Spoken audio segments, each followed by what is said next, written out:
And a quick throw in by Coyle into the feet of Honeyman, gets it back off the midfielder. Regan Slater and Doherty and Honeyman, all three of the midfielders, bunching up together on that right-hand side to try and win Hull City a throw-in, and they do that as it's down in the final third. Great chance this. And Wilkes, normally the recipient from throw-ins, will give it to Coyle. He delivers the cross. It's over Keane Lewis Potter, but in for Josh McGuinness. And Hull City start off in the best way possible. 1-0 up. Josh McGuinness, it's the first time in his career he scored 4 in a row, and it's only taken his second chance to come up with what Hull City require. 5 minutes gone. Hull City lead by a goal to 0. What a ball, Fletcher. I think it was Coyle he came back in on his left. Again, but you talk about putting crosses into certain areas, and that's where Josh McGuinness has made his career over the years. Anything in and around that penalty spot, he's willing to attack, and he's undefendable at times, and as you say, the form he's in, he's not going to miss from there. Lots of players bunched near the 18-yard line. 2 in the 6-yard box in black and amber. The delivery sent towards the back post, and Montsma arrives unmarked, and he volleys home, and Lincoln City have found an equaliser. The Dutchman, the defender who loves scoring goals, it's his 6th of the season. Lincoln 1, Hull City 1 after 65 minutes, and Hull City have to find another winning goal if they are to be promoted today. They're going to make a change as well. White for Keane Lewis Potter. Disappointing, Fletch. As you say, that's something that we're usually not bad at dealing with, set players. I think he got off the back of Greavesy, and to be fair to the kid, it's a great finish, in all fairness to him. But now we have to respond. You say hopefully that can swing a little bit now. The shackles can come off us and go, right, let's go and score another goal now. It's amazing now that can happen in a game where you're holding on and all of a sudden something goes against you and it sort of frees you up again to go and play.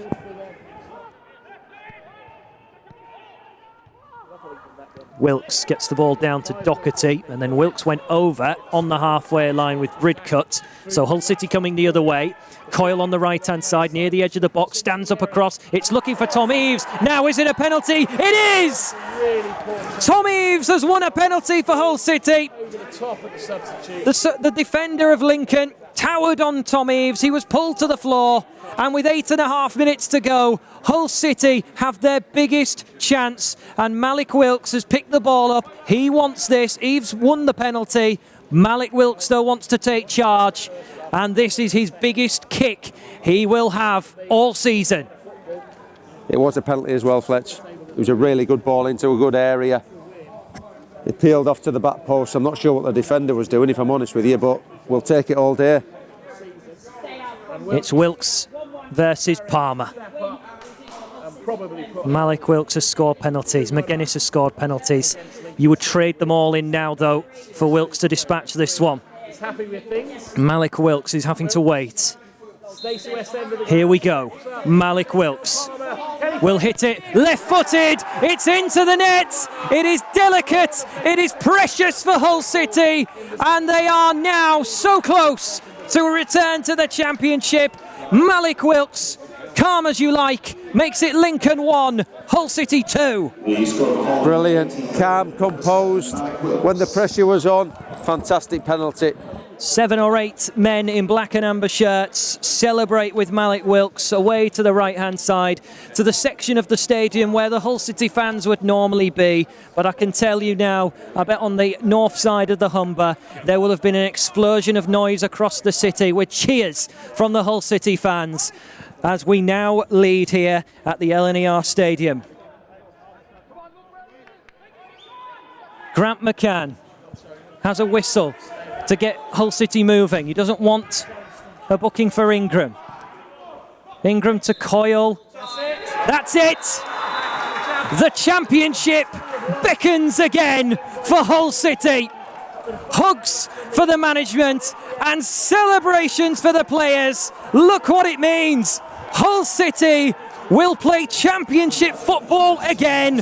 They've done it with 2 games to spare, and they have done it thanks to a penalty from Malik Wilkes. We can hear them from here.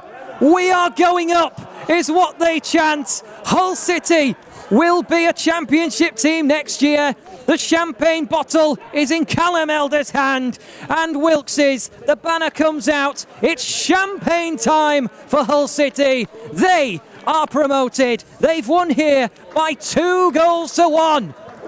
Brilliant, Fletch. Absolutely delighted for everybody. They've worked so hard from the minute one when they've come back from pre-season, and every bit of pain that you put yourself, all the emotions, this is what it's all worth. So delighted for everybody. The champagne is being sprayed now in the centre circle, and boy, they can enjoy it. They deserve it, Hull City.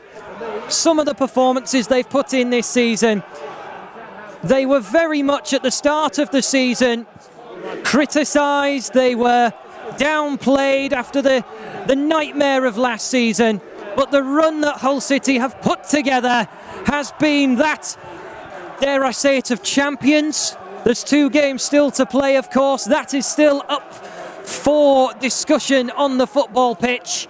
But what we know here is that Hull City no longer have a number next to their name in the table. There's a letter P, and it stands for promoted. Oh, absolutely delighted, Fletch. It's absolutely brilliant to see that joy, them emotions on the football pitch.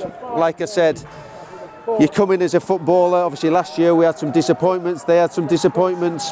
But from the manager to all the staff and all the players and all the fans as well, this year has been an absolutely fantastic season. So enjoy it. Hopefully we can get over the line and become champions. But yeah, listen, work done in terms of what we wanted from the start of the season. So correct to everybody.